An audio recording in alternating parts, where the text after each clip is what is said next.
What's up, guys? Jared Orgeron with Orgeron Life here again with a quick one for you.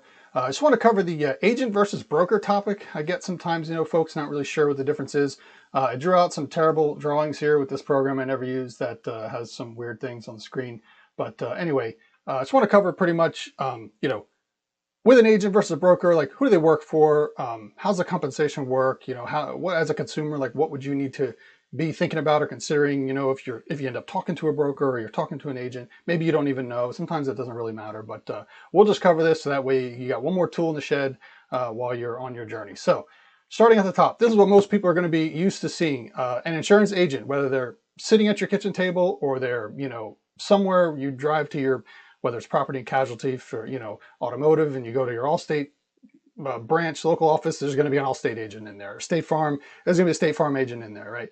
Those guys only work for those companies. They only sell those companies' products. They're considered captive. They cannot, you can't go to an Allstate agent and buy State Farm's products, right? That's not how it works. So each one of those agents works for those companies. On the broker side, independent, right down here, you have in between what's called an insurance marketing organization. Wow, I'm gonna get some heat for that one. IMO, and basically this is a formation of independent brokers, kind of like a block of business, right?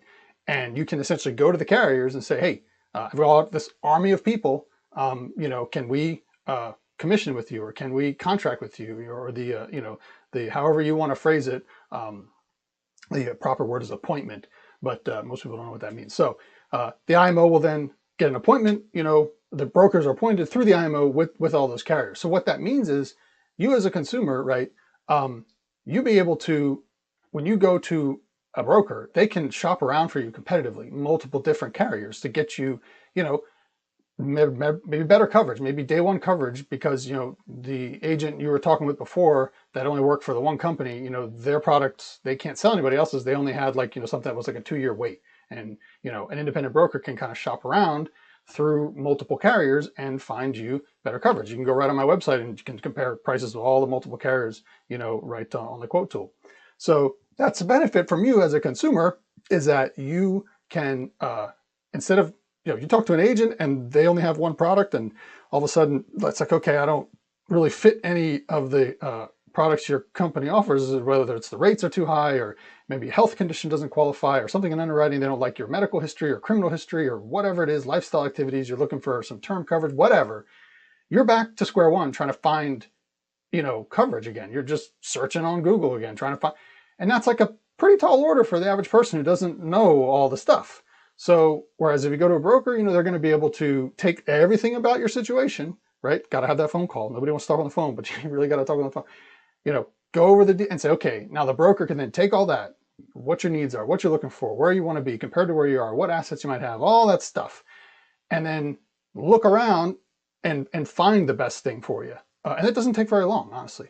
And then, you can go from there. So that's kind of the benefit with a broker versus an agent for you as a consumer.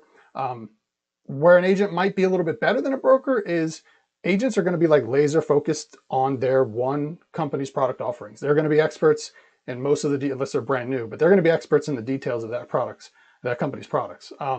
As a broker, you might, a new company might come around that has great rates, and so you commission with them, but you may not be an expert right away with all the stuff that they have. And so, you could run into a situation where maybe the broker doesn't have the level of expertise, not because he doesn't, he's new or whatever, maybe he is new.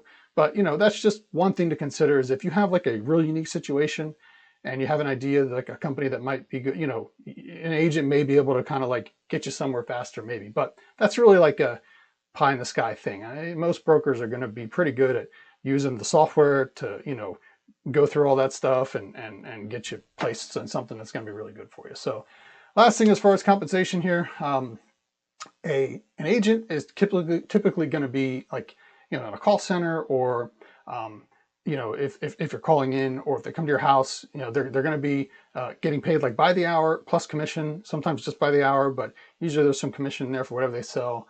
It's going to be like a hybrid, and every insurance carrier is going to be different. A broker, you get paid nothing unless you sell something.